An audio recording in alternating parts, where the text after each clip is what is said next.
My daughter's fiancé wanted to kick me out into the yard during their wedding celebration. At my daughter's wedding, her groom, trying to show off his so-called elite status, kicked me out into the yard. "You're not worthy of sitting with us, you simpleton," he sneered. Laughter rippled through the guests. My daughter said nothing. I just smiled. They didn't know my secret. Then someone in the crowd shouted, "He's a billionaire." The groom's glass slipped from his hand. This wasn't revenge. This was justice. A few weeks earlier, I sat alone at a restaurant table, waiting. It had been 20 minutes.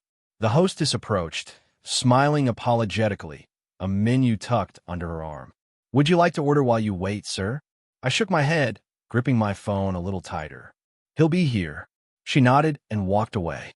Around me, the restaurant buzzed with quiet confidence. Business suits leaning across white tablecloths, laughter flowing like wine. I'd built everything from nothing over 40 years, but none of that showed today.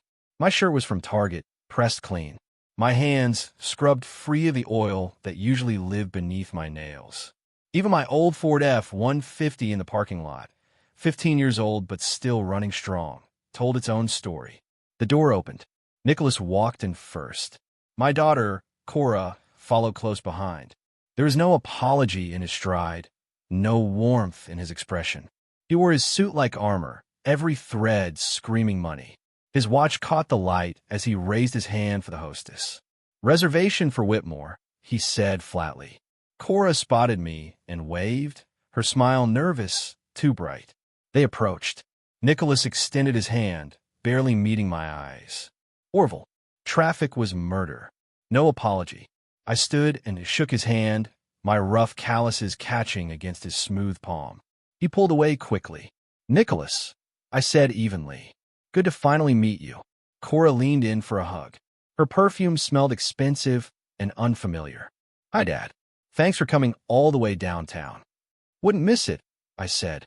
We sat. Nicholas placed his BMW keys on the table beside his phone, casual, like a trophy. The waiter arrived. "Can I start you with something to drink?" "Scotch," Nicholas said, naming a brand as if it mattered. "Wine," Cora added. "Water's fine," I said. Nicholas gave me a quick glance, amusement flickering in his eyes. "Come on, Orville. Have a drink.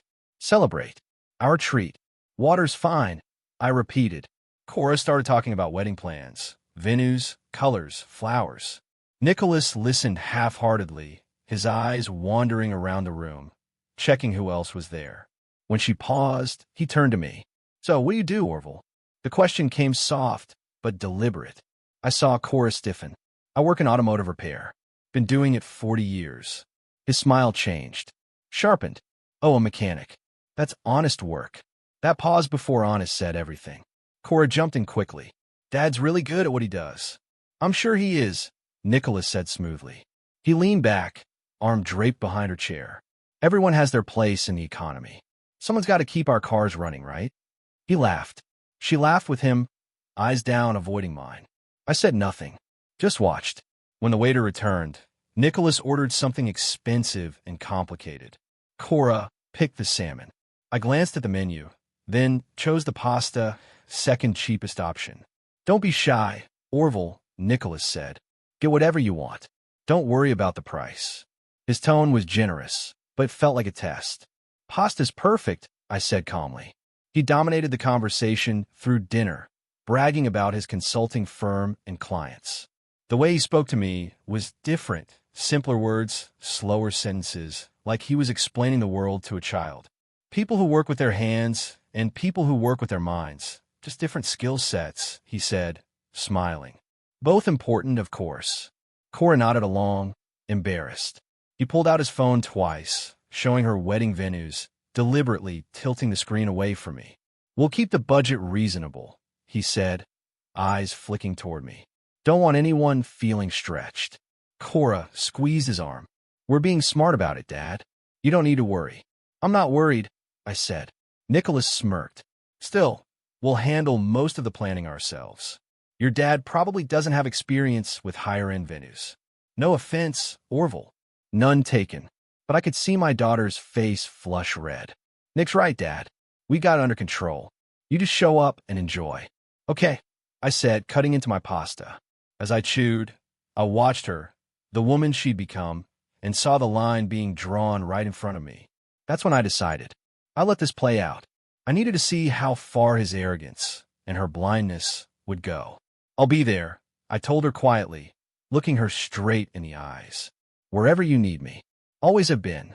The waiter brought the check. Nicholas grabbed it before it touched the table.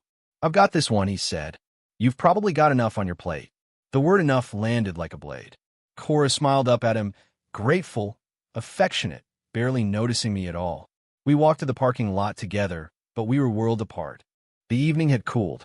Downtown Denver was settling into its nighttime rhythm. Headlights streaking past, distant music spilling from bars.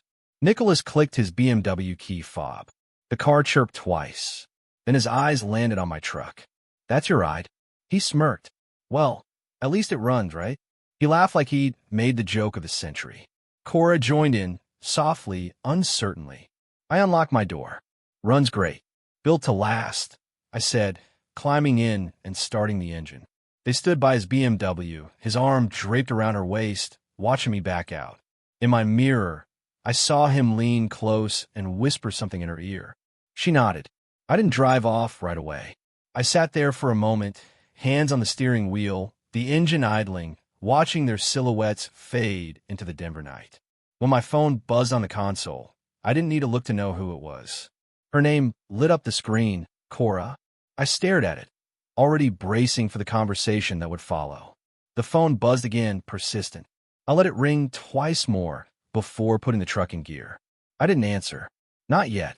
I drove through the familiar streets, the same grid I'd known for decades. The city had changed, risen and fallen around me, while I'd stayed steady. Past one of my shops on Colfax, lights still glowing in the bay windows, Carlos probably finishing a late job. Another shop on Federal, closed for the night, security lights cutting long shadows across the lot. I noticed it all with quiet detachment, the way you glance at old photos you've seen too many times to feel anything new. By the time I reached Arvada, the streets were calm and familiar.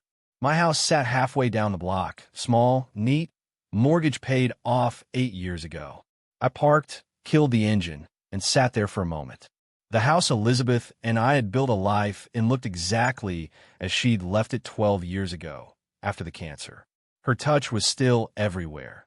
The curtains she'd chosen, the couch she'd loved, the windows that faced east because she loved the morning light. Inside, I sank into that same couch. The phone buzzed again, voicemail this time. I waited 5 minutes before finally calling her back. She answered on the first ring. Dad, no warmth, just tension pulled tight as wire. Hey, sweetheart. Sorry, just got home. What's going on? We need to talk about tonight. No small talk. No acknowledgement. Straight into business. All right, I said. I'm listening. You can't act like that around Nicholas's business associates. I frowned. Act like what?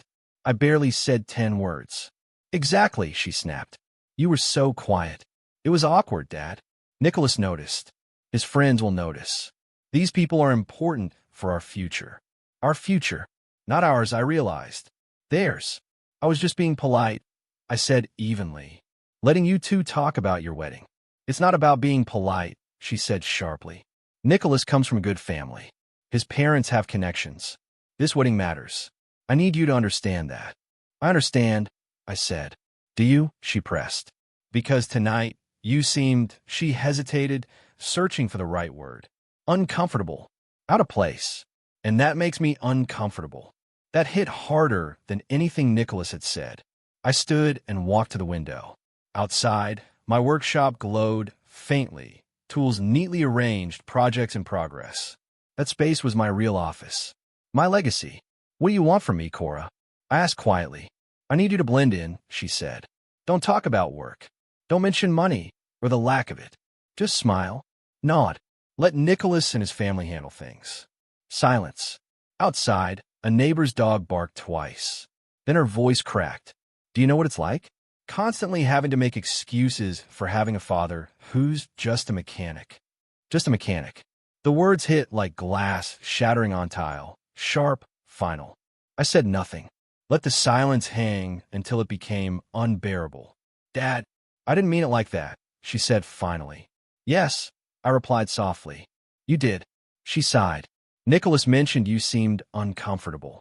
He thought maybe you'd prefer a smaller role in the wedding. Less pressure on you. I let out a quiet laugh. A smaller role in my only daughter's wedding.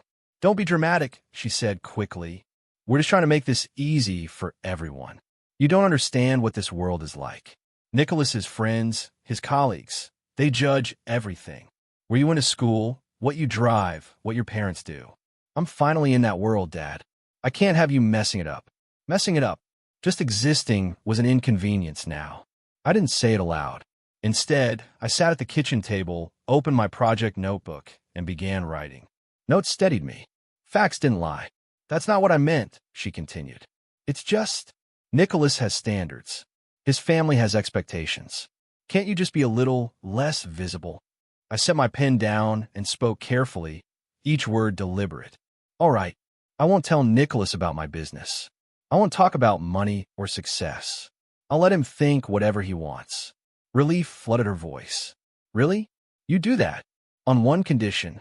A pause. What condition? You give me time. Let me see how Nicholas treats a man he believes is beneath him. Watch how he acts when he thinks I'm nobody. Then, you decide who you're marrying. Silence stretched on. Then she said, fine, but you'll see. Nicholas is great once you get to know him. Tonight was just nerves. Maybe. Thank you, Dad. This means so much. You'll fit in great. I promise. She had no idea what she'd just agreed to, that she'd accepted her father's test. I should go, she said finally. Nicholas is calling. Sure. Good night, sweetheart. Night, Dad. The line went dead. I sat there, notebook open in front of me. Added one more line beneath my notes. Wedding planning meeting. Wait for invitation. I poured myself a glass of whiskey, a rare indulgence. Standing by the window, I looked at the faint glow of the workshop. My sanctuary. My truth. My phone buzzed again. A new text. Unknown number. Orville, this is Linda Whitmore, Nicholas's mother. We'd like you to join us for wedding planning on April 15th, 6 p.m. sharp, at our home. Sharp. Even the mother couldn't resist her subtle jab. A command dressed as courtesy. I read it twice, then replied, I'll be there. I added another line to my notebook. Whitmore family meeting, April 15th. Observe. Document everything. The game had officially begun. 3 weeks later, April 15th arrived clear and bright. GPS guided me through Cherry Hills Village, where the mailboxes looked expensive and the air smelled like old money. The streets curved past multi-million-dollar homes, manicured lawns, and private security signs. The Whitmore residence stood like a monument. White columns, marble steps, a circular driveway that could fit 3 cars side by side. I parked my old F-150 behind Nicholas's BMW and a silver Mercedes SUV. For a moment, I sat there, studying the house that had raised the man my daughter planned to marry. Then I got out and rang the bell. The chime echoed through the house, something classical and pretentious. Linda Whitmore opened the door, eyes flicking past me toward my truck. Her smile was polite but empty. You found us, she said. Come in. No handshake, no warmth, just words sharpened by class. Inside, the wealth was blinding. Crystal chandeliers, marble floors, silk curtains. Art that looked like it belonged in a museum. Everything perfect, untouched. In the living room, they were already seated, Nicholas and his father, Robert, in matching leather armchairs. Cora and Linda on a cream sofa that looked too delicate to actually sit on. Wedding materials were spread neatly across the coffee table. Venue photos, catering options, floral designs. One chair sat slightly apart from the rest, stiff and wooden, an afterthought. I took it without a word. Now that we're all here, Linda began. Glancing at the clock, though, I was exactly on time. We've narrowed the venue options. The Manor House in Aurora. It's where proper families celebrate. Robert nodded. Waited 3 months to get that date. They don't take just anyone. The conversation flowed around me. Flowers, music, timing. I listened quietly, taking mental notes, playing my role exactly as promised. Then Linda shifted the topic, budget. Nicholas mentioned $50,000 in total, Very reasonable, he said, for a wedding of that caliber. I saw my opening. I'd like to contribute, I offered. Help with the costs. The room went still. Nicholas exchanged a glance with his parents, something quick like static between them. Then he smiled, polite but condescending.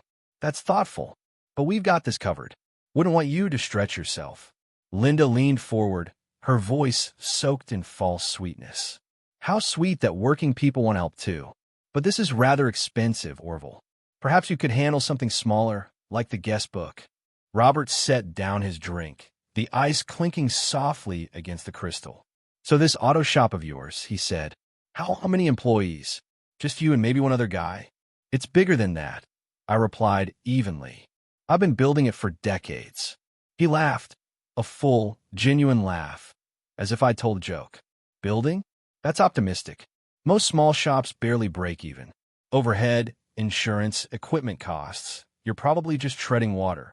Nicholas joined in, tag-teaming. Cora mentioned you do oil changes, brake work, basic stuff.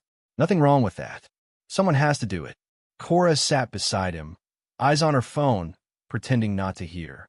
Her silence hurt more than their words. She wasn't defending me. She was disappearing into herself, choosing invisibility over confrontation. Linda stood abruptly. I'll get coffee. She left the room. I leaned forward, glancing at the brochures scattered across the table. A manor house with sprawling gardens, glossy photos of ballrooms, a price sheet tucked inside. $50,000 total. I filed the number away. Robert stood. Let me show you the study. I followed him down a hallway lined with family photos, smiling faces, expensive vacations, polished memories. His study was a shrine to success. Business awards, plaques, framed photos with local politicians. 23 years building my consulting firm, he said, gesturing proudly. Started with nothing. Well, almost nothing. Had some family connections. Made something of myself. You understand the pressure, providing for family, maintaining standards. Nicholas learned from me. He knows what it takes. We returned to the living room. Linda served coffee in delicate china cups trimmed with gold. Everyone got matching sets. Everyone except me. She handed me a plain mug, the kind contractors use on job sites. No apology, no explanation. Just set it down near my afterthought of a chair and moved on. The evening dragged toward its end. Nicholas opened his laptop, smiling. We're doing something interesting with the seating arrangement. He angled the screen toward his parents and Cora, keeping it turned away from me. I could just make out a floor plan. Premium guests, business contacts, family, friends. They'll have the main floor, he explained. Best view of the ceremony, closest to the reception area. He pointed to another section I couldn't see clearly. And we'll have a separate area for everyone else. More casual. Linda nodded approvingly. It's about maintaining standards. You understand. Nicholas looked directly at me. You'll be comfortable there. Less formal. Less pressure to keep up appearances. I understood perfectly. They were creating distance, physical and social, marking me as lesser. I stood. I should go. Thank you for having me. Polite handshakes all around. Cora walked me to the door, still avoiding my eyes. It'll be a beautiful wedding, I said quietly. Thanks for understanding, Dad, she replied. About the seating, it's just logistics. Sure. I walked to my truck and sat behind the wheel, engine idling. The Whitmore house glowed behind me like a stage set.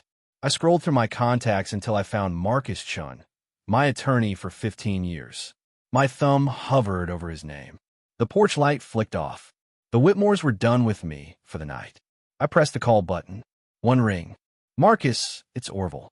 I need to see you tomorrow. It's important. The next afternoon, I was in Marcus Chin's downtown Denver office, 16th floor, overlooking the city I'd worked in for 40 years. He stood as I entered, concern on his face. Orville, what's going on? I told him everything.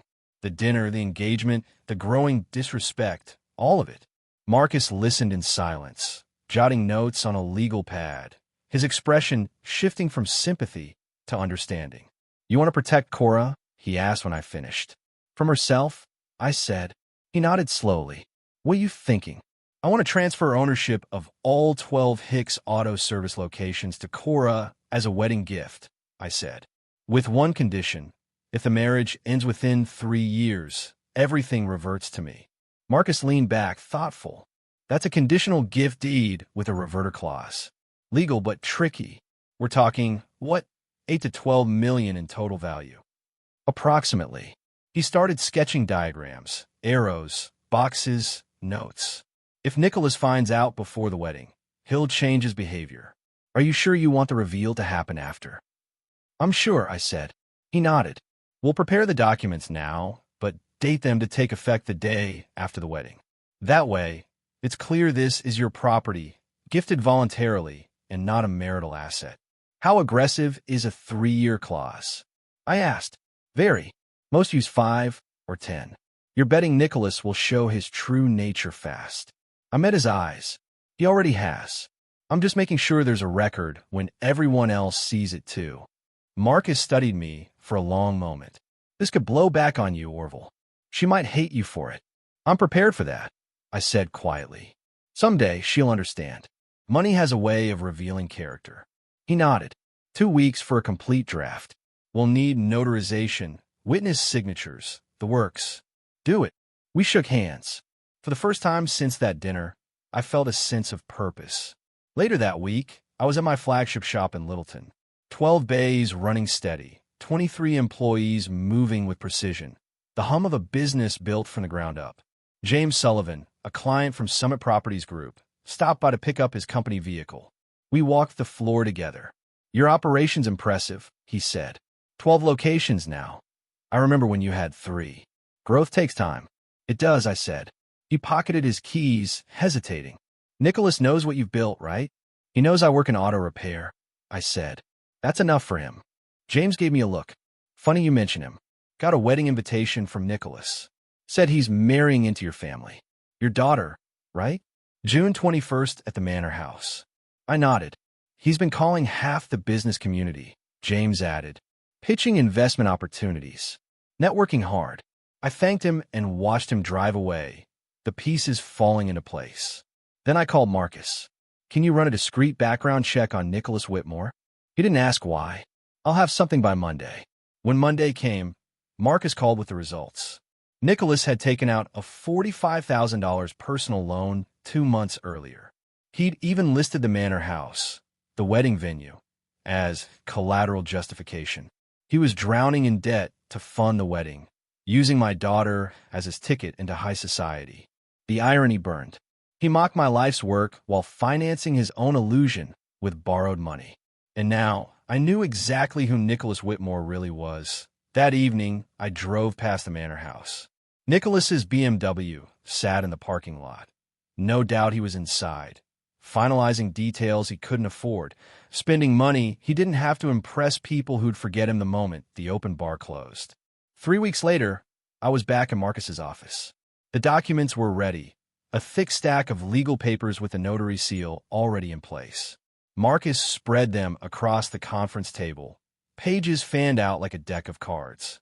Sign here, here, and here, he said, pointing to the marked tabs. The moment Cora signs her marriage certificate, these documents become active. She'll own everything. I picked up the pen. My hand was steady. Marcus watched me carefully. You're giving away $8.5 million, Orville. That's a lot to risk on a bet that Nicholas will prove you right. It's not a bet, I said, signing the first page. It's a certainty. The next few weeks passed in quiet preparation. 2 weeks before the wedding, my phone rang while I was reviewing inventory at my Aurora location. Nicholas's name flashed across the screen. I answered. The background noise told me everything. People talking, printers running, the hum of an office. Orville, we need to discuss logistics for the wedding, he said, straight to business. No greeting, no courtesy, just commands like I work for him. I'm listening, I said. That truck of yours, the F-150, you can't drive that to the Manor House. It'll look terrible in the parking lot. I stayed silent, letting the pause stretch, forcing him to fill it. And please, he continued, dress appropriately. Rent a suit if you need to. Something that doesn't scream budget. Every word was carefully measured to sting. I kept my voice level. I'll arrive in what I drive. I'll wear what I own. He snapped. You don't understand. My business partners will be there. Investors. People who matter. I matter, I said calmly. I'm her father. A long pause. Then his voice rose, angry now. I don't want them thinking I'm married into poverty. Is that clear enough? Cora deserves better than being associated with someone who fixes cars for a living. Do you have any idea what this wedding cost me? $45,000. I'm not letting you ruin it because you're too stubborn to rent a decent car for one afternoon. In the background, I heard Cora's voice. Nick, who are you talking to? Nicholas didn't even try to cover the phone. Your father. He's being difficult. I waited for her to say something to defend me. Silence. Then footsteps fading away. I'll be there, I said quietly, as I am. Then I hung up. I pulled out my secondary phone and stopped the recording app. Colorado's a one-party consent state. Every word was documented. 7 days before the wedding, Cora called in the evening. I was at home, going over the transfer papers again, when her voice came through the line, tight, practiced. Dad, I talked to Linda and Robert today about photography logistics, family photo arrangements. She rushed through the next part. They suggested, maybe you could stand off to the side during the formal photos, just for the main shots, to keep the aesthetic cohesive. The aesthetic? I repeated. My daughter, my Cora, was speaking their language now. The words of people who measured worth in appearances. It's not personal, she said quickly. It's just, you know how wedding photos are. Everyone needs to coordinate. What she really meant was, you don't match the image we're building. Do you agree with them? I asked. The longest pause of my life followed. Then, softly, I just want everything to go smoothly. Not a denial. An evasion. Somehow worse. You'll have your smooth wedding, I said quietly. I'll stand wherever they tell me to stand. Thank you for understanding, she whispered. I hung up before I said something I'd regret. That night, I sat in Elizabeth's old living room, the one she decorated 20 years ago. The documents were spread out across the coffee table. I opened the folder and reviewed every page again. 12 properties valued at $8.5 million, transferring to Cora the day after her wedding. With one condition, if the marriage dissolved within 3 years, everything came back to me. I picked up my phone and texted Marcus. Proceed as planned. See you at the wedding.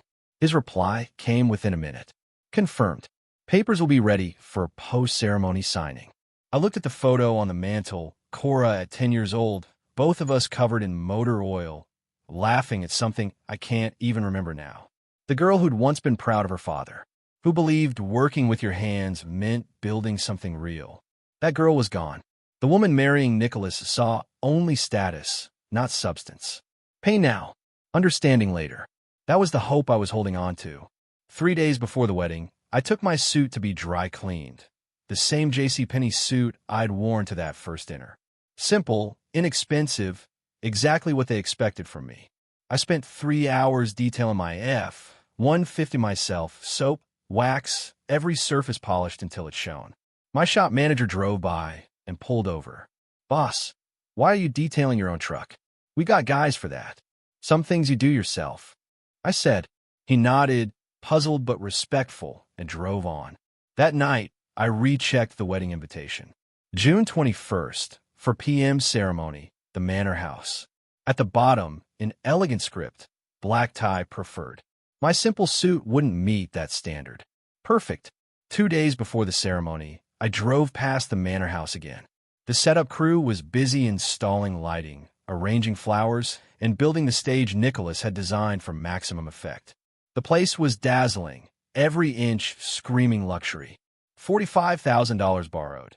Every penny spent to impress strangers.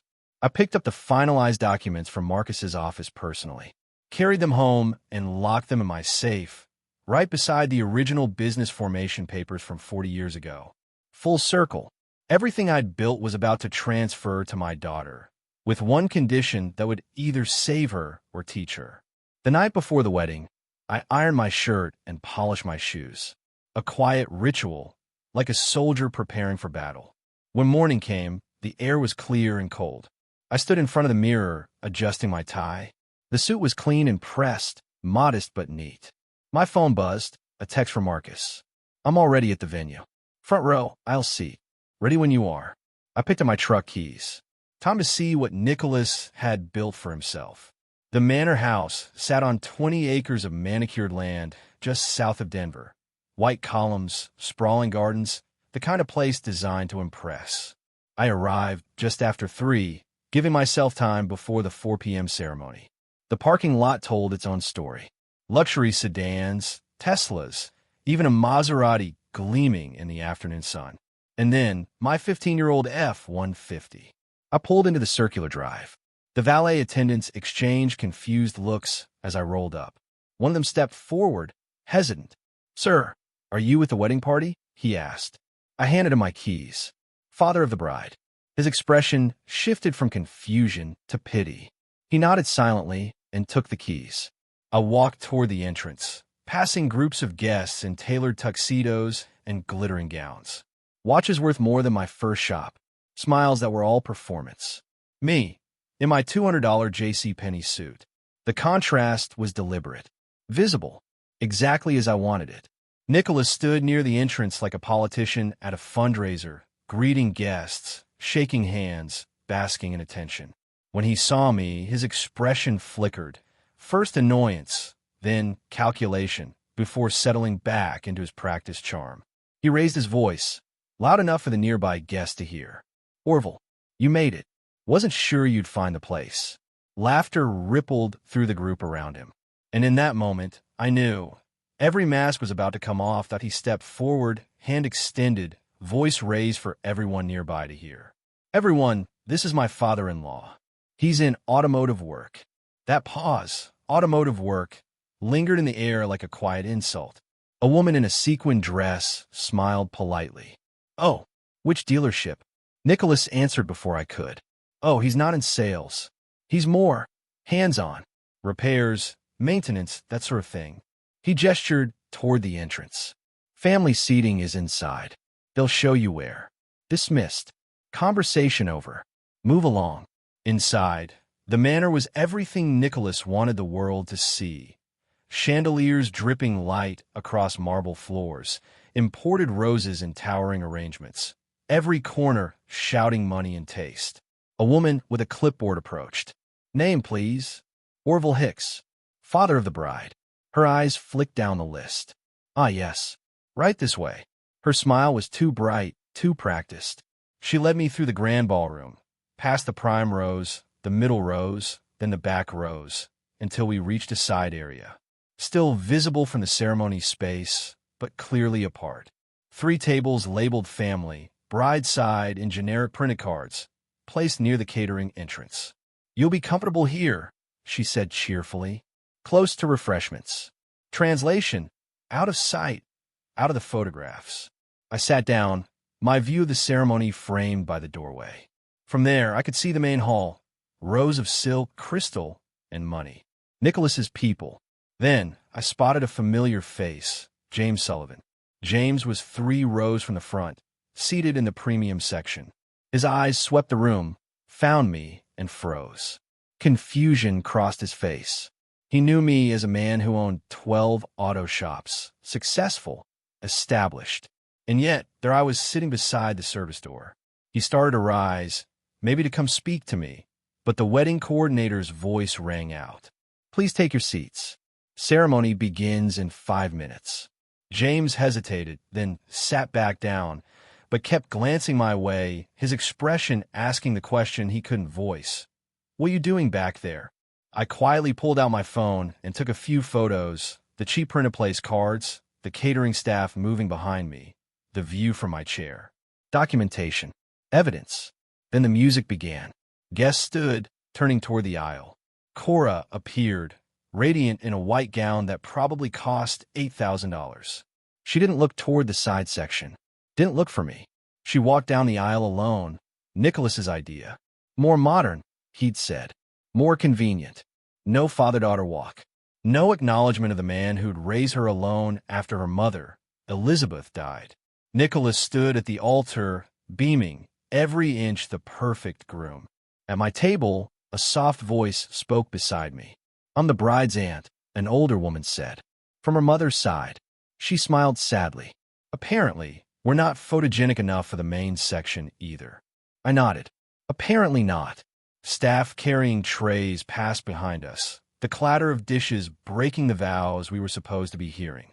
The disruption Nicholas claimed to avoid by placing me here was actually created by doing so, but it was never about logistics. It was about humiliation. Across the room, I spotted Marcus in the crowd, fourth row center. Our eyes met. He gave me a small, knowing nod. When the officiant finally declared them husband and wife, applause filled the hall. Nicholas kissed Cora, both smiling for the cameras.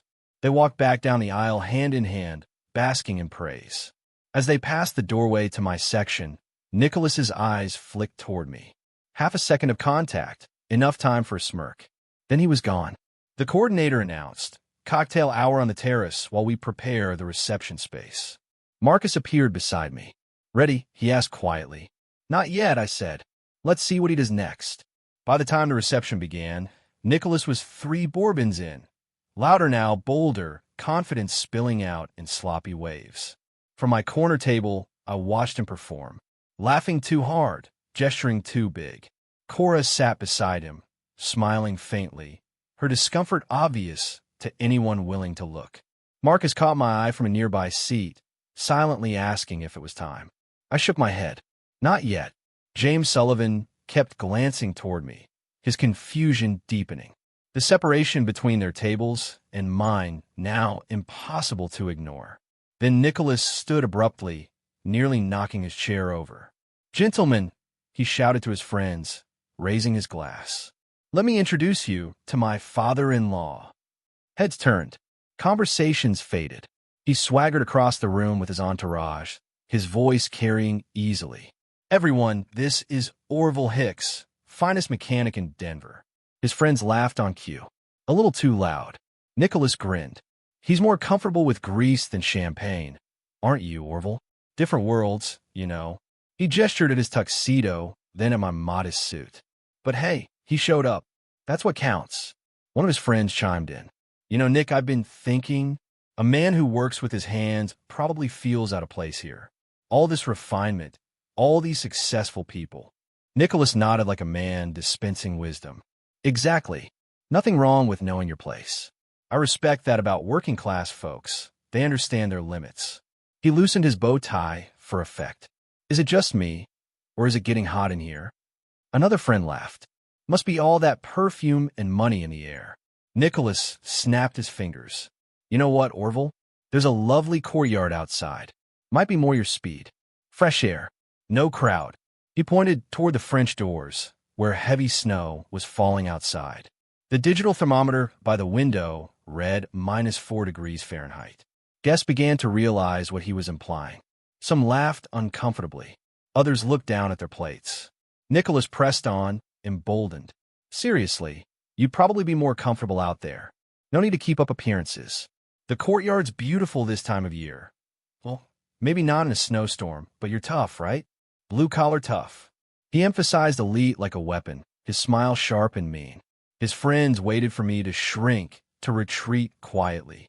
Instead, I stood, slowly, deliberately. I folded my napkin, placed it neatly on the table, and looked Nicholas dead in the eye. The room fell silent. Across the hall, I saw Cora watching, face pale, hands trembling in her lap. She didn't say a word, didn't move. That moment told me everything I needed to know. I turned back to Nicholas. "Interesting suggestion," I said calmly. "Very revealing." My tone was even, no anger, no defensiveness. Just quiet certainty, the kind that unsettles men like him. Nicholas mistook it for weakness and smirked wider. "See? He gets it. He knows when he's..." A voice cut through the tension, loud and firm, from the premium section. "Wait, hold on a minute." The room froze. James Sullivan stood from his table, his eyes locked on me. His expression shifted from confusion to recognition to disbelief as he began walking forward. Orville Hicks," he said, stopping just a few feet away, studying my face carefully. "You're the owner of Hicks Auto Service, aren't you?" The question dropped into the silence like a stone in still water. Nicholas gave a nervous laugh. "What? No, he just works. James cut him off sharply. No, I know him. We've had contracts together. Orville Hicks, of course. I thought that was you, but seeing you seated here, he looked around at the segregated tables, the corner near the kitchen, and then back at me. You own Hicks Auto Service. The whole chain. 12 locations across Colorado. Nicholas turned, his face flushing redder than the bourbon could explain. What are you talking about? He's just a mechanic. He fixes cars. That's what Cora told me. James shook his head slowly. No, Nicholas. He doesn't fix cars. He owns the company. I've been signing checks to Hicks Auto Service for 5 years. Whispers rippled through the crowd. Phones came out. Guests began searching. The silence tightened like a wire pulled too far. A businessman at a nearby table looked up from his screen. He's right. It's all here. The company website lists him as founder and CEO. Another guest read from LinkedIn, her voice trembling with surprise. Founded in 1985, grew from a single garage into a regional chain. Estimated value, 8 to 10 million. A woman at James's table joined in. There's an article here, local success story, how Orville Hicks built a multi-million-dollar business one repair at a time. The truth spread through the room like wildfire. Phone to phone, whisper to whisper. Nicholas's face drained of color. He looked at Cora, panicked. You said he was just a mechanic. You said. Cora's mouth opened, then closed. No words came out. She didn't need to speak. Everyone could see it. She knew. From the head table, Linda Whitmore's voice cut through the air. Cora, is this true? Robert stood beside her, holding up his tablet. I'm looking at the Colorado Secretary of State Registry. Orville Hicks, registered agent and primary owner of Hicks Auto Service, LLC. Nicholas stumbled backward, staring at me as though seeing me for the first time. But the truck, the clothes, his friends, who had laughed along earlier, suddenly backed away, silent, uncomfortable. Nicholas turned on me. You lied. You pretended to be. I didn't lie, I said, my voice steady and clear, cutting through the noise. I answered every question honestly. You asked what I do. I work in automotive repair. I do that every day. I paused, letting that sink in. My daughter asked me not to discuss the business. I respected her wishes. She wanted to see how you treat a father-in-law you thought had nothing. I looked straight at him. You showed us exactly who you are, Nicholas. Not just to me, everyone here saw it. Cora's face crumpled. Tears filled her eyes as she turned away from him, shaking. Nicholas tried to recover, stammering. This is all a misunderstanding. I was just joking around, wedding humor, that's all. The outdoor thing, obviously I was kidding. Who would actually? James interrupted, his tone sharp. You told him to sit outside, in a snowstorm, at 4 below zero. That wasn't humor. Guests murmured their agreement. The mood in the room shifted entirely. The woman who'd been seated next to me earlier stood up. He put all the bride's family back here by the kitchen, like we weren't good enough to be seen. Another voice chimed in. The valet told me the same thing, separate parking for working-class guests. In the dress code comments, someone else added. Voices rose one by one, each recalling small cruelties they had brushed aside earlier. The entire illusion Nicholas had built began to collapse. He spun in place, desperate. Someone back me up here. This is ridiculous. It's being blown out of proportion. His friend stayed silent, eyes down. His parents were frozen in place, the calculation on their faces clear, defend their son or protect their social standing. A guest read from her phone. Forbes Small Business Feature, 2023. Orville Hicks represents the American success story, built from nothing through integrity and hard work. James spoke louder now, addressing the entire hall. 12 locations, over 100 employees, a multi-million-dollar company, and you sat him by the kitchen like a hired hand. Nicholas's voice cracked. I didn't know. How was I supposed to know? Cora never told me. I met his gaze, calm and unflinching. She gave you every chance to treat me with basic respect. You didn't need to know my bank account to do that. Linda turned on Cora, her voice sharp and shrill. You let us humiliate ourselves. You watched us insult a man like him at your wedding. Cora was sobbing now, face buried in her hands. Nicholas tried to reach for her, but she pulled away. I looked at her one last time. I came to my daughter's wedding. I sat where I was told. I stayed quiet while I was mocked. Not because I'm weak, but because I wanted the truth to be seen. Then I turned and walked toward the center of the ballroom. Not the side exit this time. Guests parted silently as I passed. A few nodded, respectful now. James reached out, touching my arm. Orville, I'm sorry. I didn't understand. You do now, I said softly. That's what matters. Near the exit, Marcus appeared beside me. The papers, he asked quietly. Tomorrow, I said. Let tonight settle first. I turned back once before leaving. You want to know if I was worthy of your elite company, Nicholas? Turns out you needed to prove you were worthy of mine. He stared at me, speechless. I walked out the front doors, down the steps into the snow. The wind bit through my suit, but I felt nothing. Behind me, the manor glowed with light and muffled chaos. Shocked voices, arguments, confusion. At my truck, snow had already begun to settle on the hood. I brushed it off, climbed in, and started the engine. My phone buzzed. A message from Marcus. She's going to call you soon. Don't answer tonight. Let her think. Through the falling snow, I could still see figures moving behind the frosted windows, silhouettes arguing. One smaller shape breaking away, heading toward the door.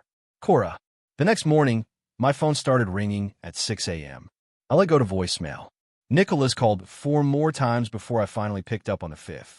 I sat at my kitchen table, coffee cooling in my favorite mug, watching the phone buzz against the wood. I answered. Orville, please.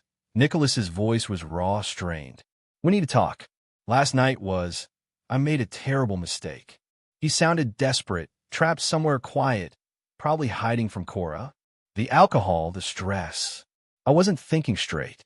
People say things they don't mean when they're drinking. You understand that, right? I said nothing. He filled the silence, voice cracking. The business contacts, the reputation, it's all falling apart. Do you know what this does to me professionally? People saw that, Orville. They're calling, asking questions. I'm trying to fix this, to explain, to apologize. Are you finished? I asked calmly. I'm trying to apologize here. No, I said.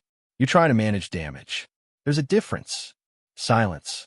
What happened between you and Cora is between the two of you, I continued. It's not my business anymore. But don't expect me to clean up the mess you made. He tried to speak again, voice trembling. People think They think exactly what you showed them, I interrupted. That's not my problem to fix. I paused, then added one final thing.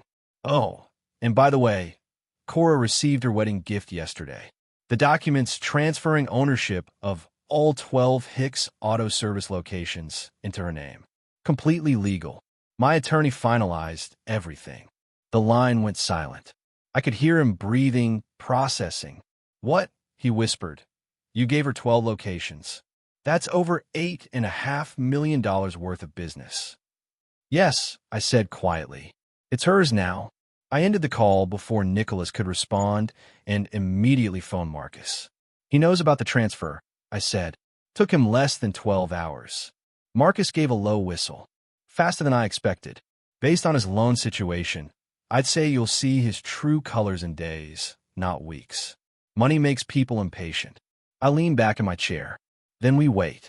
The test has just begun. Over the next week, Cora's messages came in short bursts, each one more uneasy than the last. Nicholas is acting strange. Keeps asking about the business paperwork. Wants to meet with the accountant. He's being really attentive. Too attentive. Something feels off. I didn't reply. I wanted her to see for herself what I already knew. Nicholas hadn't changed. He'd only found a new reason to pretend. His contempt had simply turned into greed. A week after the wedding, Cora showed up at my house unannounced. She was driving Nicholas's BMW, a telling sign, and looked exhausted, eyes swollen from crying. Without knocking, she walked straight in, just like she used to when she was a little girl. Dad, we need to talk. She sat at the same kitchen table where we'd spoken months earlier, the circle closing. Nicholas has been different ever since he found out about the business, she said, voice trembling. He wants me to sign papers making it marital property. Says it's about trust and partnership. He even had his lawyer draft the documents. He keeps pushing me to sign. She paused, eyes wet. This was a test, wasn't it? You wanted to see what he'd do. I reached into a drawer, pulled out the original contract, and slid it across the table. I pointed to the highlighted clause. If your marriage lasts 3 years, I said, the business becomes permanently yours. But if you divorce before then, everything reverts to me. Nicholas can't touch it either way. Her eyes widened as she read the words. You built a trap for him. No, I said. I built a mirror, so you could see who he really is. She traced the 3-year clause with her finger. So if I leave him now, you get it all back. Yes. And if I stay with him, knowing what he is, I get to keep millions but live a lie. I nodded. Exactly. She fell silent, wrestling with the choice. After a long pause, she asked softly, what would you do? I rinsed my coffee cup and said, that's not my decision to make, Cora. It's yours. She folded the contract carefully. I need time to think.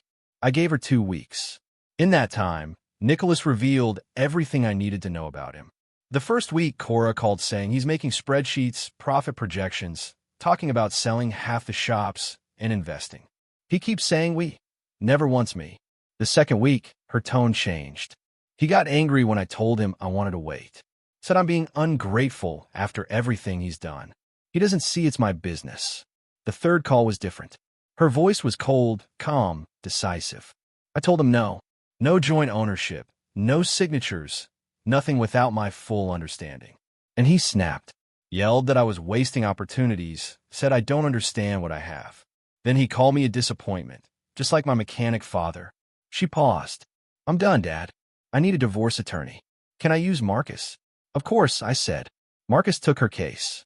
He moved fast. Colorado allows no-fault divorce, but the circumstances made it easy to expedite. Nicholas tried to fight, claimed the business should count as marital property.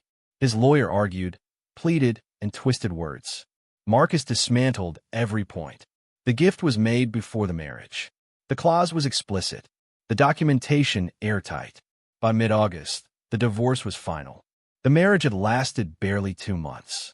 The reversion clause triggered automatically, returning all 12 shops to me.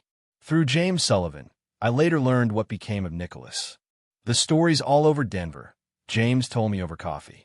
People call him a guy who insulted a millionaire at his own wedding. His firm's distancing itself. His parents, too. They told him to find work elsewhere. And that $45,000 wedding loan? Still due. No Cora. No business. No money. Just debt and disgrace. Everything he'd mocked me for struggle, humility, hard work turned out to be his own reality. One late August afternoon, I was back in my original shop in Littleton, the same one I'd opened 40 years ago. 12 service bays, the hum of machines, the smell of oil and steel. Cora came by. She looked different now, stronger, steadier. We walked through the shop together. I explained how things worked, and this time, she truly listened. Asked smart questions. Real ones. We sat in the small office where it all began, coffee steaming between us. I handed her a folder, new documents.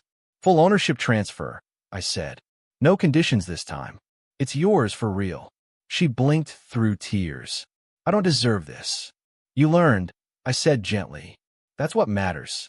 Most people never figure out the difference between what glitters and what's real gold. She smiled weakly. I thought success meant impressing people like Nicholas, people with fancy clothes and polished manners. You were young, I said. Now you're wiser. There's a difference. She looked at me. Will you teach me the business? Really teach me. Not just the paperwork, but the actual work. I stood, pulled 2 sets of coveralls from the hook, and tossed one to her. Lesson 1 starts now.